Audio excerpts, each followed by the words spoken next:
हरीश की एक पत्नी थी जो बहुत बोलती थी और वो उसके ज्यादा बोलने से बहुत परेशान था। हरीश को पता चला कि जंगल में एक महात्मा आए हुए हैं। वह अपनी पत्नी को उनके पास लेकर जाता है और कहता है कि मुनिवर, कृपा करके आप इसे समझाइए, ये बहुत बोलती है। मेरे मना करने के बाद भी इसका दिन भर इसका मुंह चलता ही रहता है। मैं इसे कितना समझाता हूं कि कम बोलाकर चुप रहना सीख, लेकिन नहीं, और हर बार इसकी वजह से लड़ ढाई होती है। महात्मा मुस्कुराए और बोले, मैं तुम्हें इस बात को एक कहानी की मदद से समझाता हूं। मेरा गुरु का एक शिष्य था जो बहुत बोलता था। वह हर समय इधर उधर की बातें करता था और कभी शांत नहीं रहता था।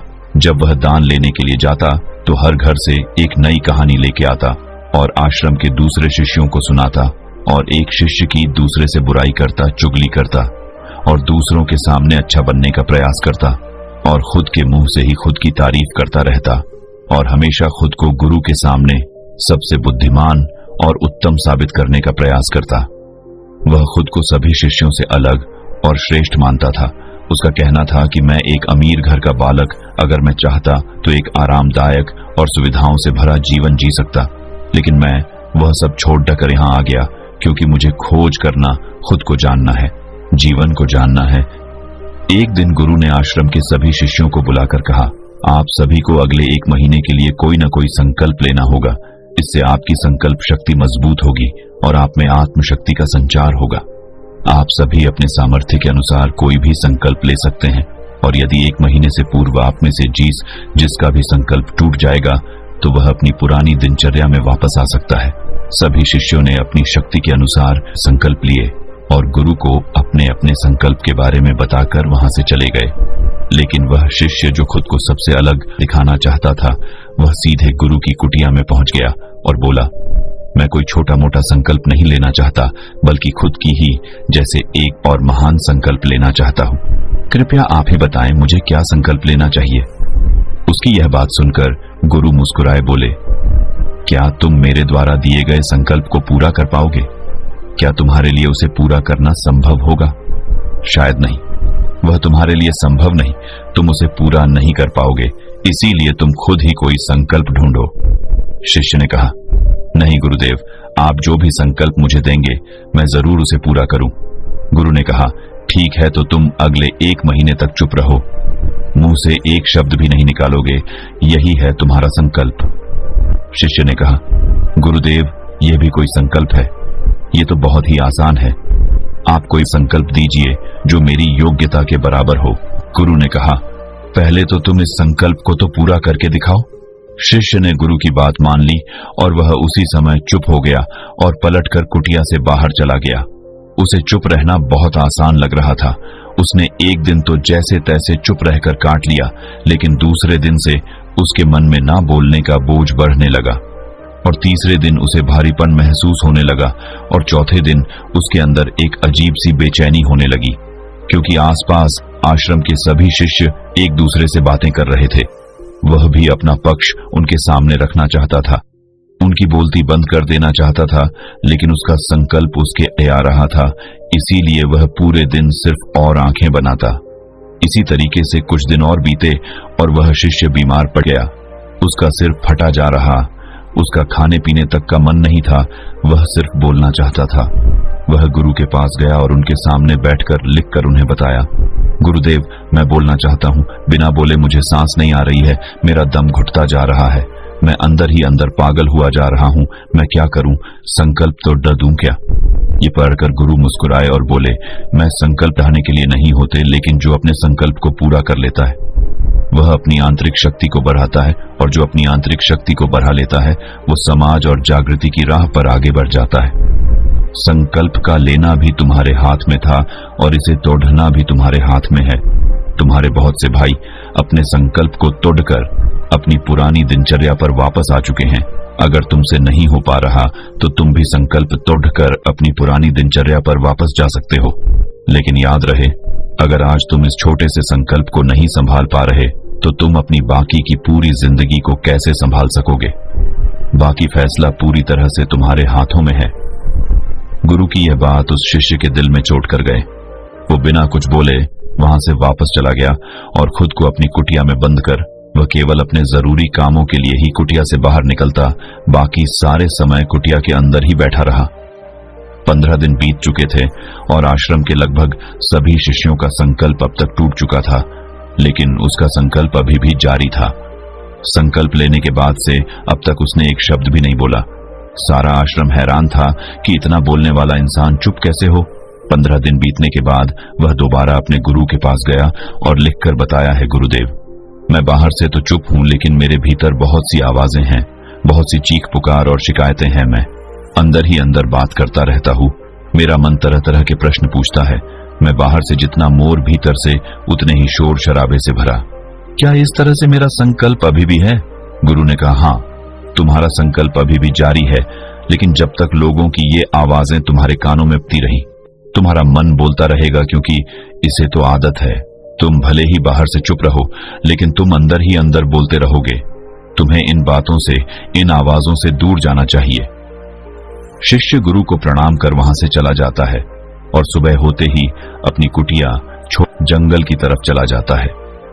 कई दिन बीत जाते, संकल्प का समय भी पूरा हो जाता है, लेकिन शिष्य लौटकर नहीं आया। आश्रम में सभी को डर था कि कहीं जंगली जानवर ने उसे खाना लिया हो। इस बीच उसे ढूंढने की बहुत कोशिश की गई, लेकिन वह कहीं नहीं मिला। गुरु भाइयों ने मान लिया था कि जंगली जानवरों ने उसे अपना शिकार बना लिया है, लेकिन गुरु को ऐसा नहीं लगता। एक दिन आश्रम का एक अन्य शिष्य गुरु के पास आया और बोला, गुरुदेव, हमारे उस अधिक बोलने वाले भाई के साथ क्या हुआ होगा? क्या जानवर ने उसे मार दिया होगा? गुरु ने कहा, हो सकता है कि जानवरों ने उसे अपना शिकार बना लिया हो, लेकिन उसके न लौटने की एक दूसरी वजह भी हो सकती है। शायद उसे वह मिल गया है जिसके लिए वह गया था। फिर शिष्य ने पूछा, गुरुदेव, क्या ज्यादा बोलना इतना हानिकारक होता है? गुरु ने बोला, कहा, इंसान के जीवन के बहुत सारे दुखों में से एक दुख यह भी है कि वह कभी चुप नहीं रह सकता, हमेशा कुछ न कुछ बोलता ही रहता है। सिर्फ हमारे बोलने के कारण हमारे आधे से ज्यादा दुख पैदा होते हैं। हम में से कोई भी चुप नहीं रहना चाहता, हम बस सामने वाले को सुना देना चाहते हैं। जो भी हमारे मन में है सब निकालकर उसके मन में बैठा देना चाहते हैं, उसे समझा देना चाहते हैं कि देख, तू गलत है और मैं सही। इस तरीके से सुनने और सुनाने का यह काम जिंदगी भर चलता रहता है, लेकिन इस नासमझी में हम अपना समय, अपना जीवन, अपनी समझ और सबसे महत्वपूर्ण अवकीमती पल जो जिए जा सकते हैं, जिनको अनुभव किया जा सकता है, जिनमें आनंद को प्राप्त किया जा सकता है, यह सब खो देते हैं। लेकिन इसके बदले हमें मिलता क्या है? कुछ नहीं, सब व्यर्थ और बर्बाद हो जाता है। शिष्य ने पूछा, तो फिर इसका समाधान क्या है? गुरु ने कहा, पूरी जागरूकता के साथ अपने विचारों को देखना, यही एकमात्र तरीका है। सारी मानसिक समस्याओं का वर्तमान में रहकर चिंतन करना, पूरी जागरूकता के साथ अपना काम करना जिंदगी में चमत्कारिक बदलाव ला देता है। उसके बाद वह शिष्य गुरु से अपने प्रश्नों का उत्तर पाकर उनको प्रणाम करके वहां से चला गया। उस शिष्य को आश्रम छोड़ ढकर गए 3 महीने का समय बीत चुका था, लेकिन उसकी कोई खबर नहीं। अब तक तो सभी गुरु भाइयों ने भी उसके वापस लौटने की उम्मीद छोड़ी, लेकिन एक दिन वह आश्रम लौट आता है। लेकिन अब वह नहीं था जो यहां से गया था, वह कुछ और ही बनकर वापस आया था। उसके अंदर एक गजब का बदलाव महसूस किया जा सकता था। उसके चेहरे पर एक गजब का ठहराव और आंखों में बनी शांति थी। आश्रम में आते ही सभी गुरु भाइयों ने उसे चारों तरफ से घेर लिया और बातें करने लग गए। वह भी अपने गुरु भाइयों से बातें करने लगा। उससे बात करने वाले सभी ने यह अनुभव किया कि अब वह पहले जैसा उतावला और बातूनी नहीं रह गया था। उसके मुंह से एक एक शब्द बहुत ही सुलझे हुए और मधुरता के साथ निकल रहे थे। थोड़ी देर तक गुरु भाइयों से बात करने के बाद वह सीधा गुरु की तरफ चला गया। उसने गुरु के चरण छुए और कहा, गुरुदेव, क्या मैं अब भी मौन हूं? क्या अब भी मेरा संकल्प जारी है? गुरु ने कुछ देर तक शिष्य की आंखों में बड़े ध्यान से देखा और कहा, हाँ, तुम अब भी मौन हो। तुम्हारे मुंह से एक भी शब्द निकल नहीं रहा और तुम्हारा संकल्प अभी भी जारी है। शिष्य ने कहा, गुरुदेव, जब मैं आश्रम से गया तो मैं मुंह से तो चुप था, लेकिन मेरे अंदर बहुत सी आवाजें थी। मन में बहुत से प्रश्न थे और वह बंद नहीं हो रहे थे, तो मैं जंगल में चला गया, इस उम्मीद से कि वहां मुझे शांति मिलेगी और मेरे मन की बकबक कम हो जाएगी। लेकिन मैं जितना एकांत में जाता गया, मेरे अंदर की आवाज उतनी ही तेज होती गई। मेरे भीतर की पुरानी से पुरानी आवाज मुझे सुनाई देने लगी। तब जाकर मैंने महसूस किया कि मैं कितना गलत कर रहा था। जब मैं अपने परिवार वालों, दोस्तों को और गुरु भाइयों को बुरा भला कहता था तो उस समय मुझे लगता था कि मैं सही कह रहा हूं। जब मैं गुरु भाइयों की एक दूसरे से चुगली करता था और उनका मजाक बनाता, तब भी मुझे यही लगता था कि मैं उनसे बेहतर हूं और मैं सही कर रहा हूं। लेकिन उस दिन मैंने पहली बार महसूस किया कि मैं कितना गलत बोलता था। काफी दिनों तक ये आवाजें, ये शिकायतें मेरे अंदर चलती रही, लेकिन धीरे धीरे करके एक दिन ये सारी आवाजें मेरे अंदर से समाप्त हो गई।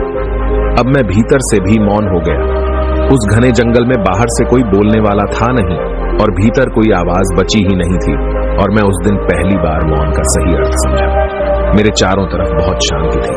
हालांकि अभी भी कुछ आवाजें आ रही थीं जो पहले भी आती थीं, लेकिन मैं उन्हें सुन नहीं पाता था। पर अब वह सभी आवाजें मुझे स्पष्ट रूप से सुनाई दे रही थीं। हवा के चलने की आवाज, चिड़ियों के चहकने की आवाज और पानी के बहने की आवाज, ये सभी आवाजें मैंने पहली बार पूरे होशपूर्वक सुनी।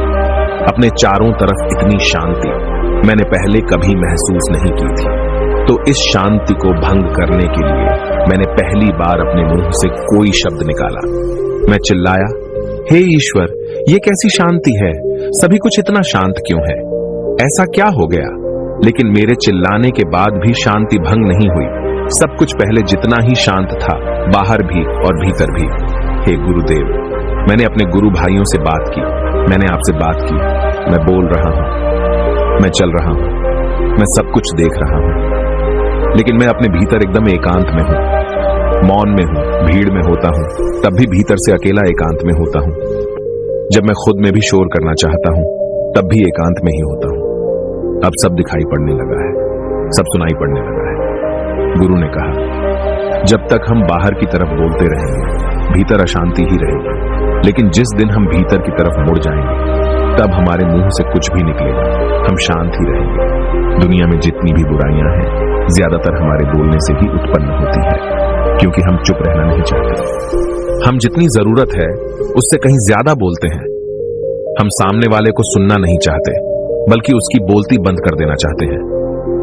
उसे समझा देना चाहते हैं कि मैं कौन हूं, मैं क्या कर सकता हूं, और यही हमारी जिंदगी का मकसद बनकर रह जाता है। हमारी सारी ऊर्जा व्यर्थ के बोलने में बर्बाद होती रहती है।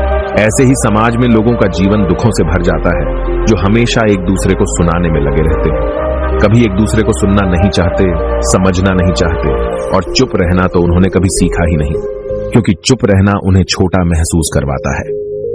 दुनिया की सभी लड़ाइयों का कारण हमारा बोलना ही है।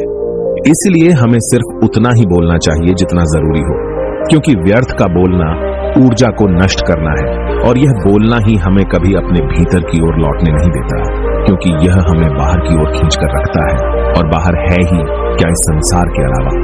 लेकिन अगर अपने भीतर के संसार की ओर मोड़ना है तो इस मुंह को बंद ही रखना चाहिए। इसीलिए जितने भी बुद्ध हुए, आत्मज्ञानी हुए, वह सभी एकांत की ओर भागे, ताकि उन्हें ज्यादा न बोलना पड़े, ज्यादा सुनना न पड़े। वह एकांत में रहे और शांत रहे, इसीलिए आसानी से भीतर की यात्रा कर पाए। लेकिन अगर कोई चाहे तो इस संसार में रहकर भी एकांत में रह सकता है, शांत रह सकता है, लेकिन इसके लिए उन्हें अपनी ऊर्जा बचानी होगी, जिसे वह अब तक अपने व्यर्थ के शब्दों में बर्बाद कर रहे थे। दोस्तों, इस कहानी की सीख यही है कि व्यर्थ का बोलना ऊर्जा को नष्ट करना है। ज्यादा और व्यर्थ बोलना ही हमें अपने भीतर की ओर लौटने नहीं देता, क्योंकि यह हमें बाहर की ओर झुकाए रखता है, और जिन्हें भीतर की यात्रा करनी है उन्हें अपने मुंह को बंद ही रखना चाहिए। मुझे उम्मीद है कि आपको यह कहानी पसंद आई होगी और काफी कुछ सीखने को मिला होगा। कहानी के बारे में अपने विचार आप हमें नीचे कमेंट बॉक्स में कमेंट करके बता सकते हैं। बाकी अगर ये कहानी आपको अच्छी लगी हो तो इस वीडियो को लाइक करें, और ऐसी और कहानी सुनने के लिए डे इंस्पायर्ड यूट्यूब चैनल को सब्सक्राइब करें। तब तक मिलते हैं हम आपसे ऐसी ही एक और प्रेरणादायक कहानी के साथ अगले दिन। धन्यवाद।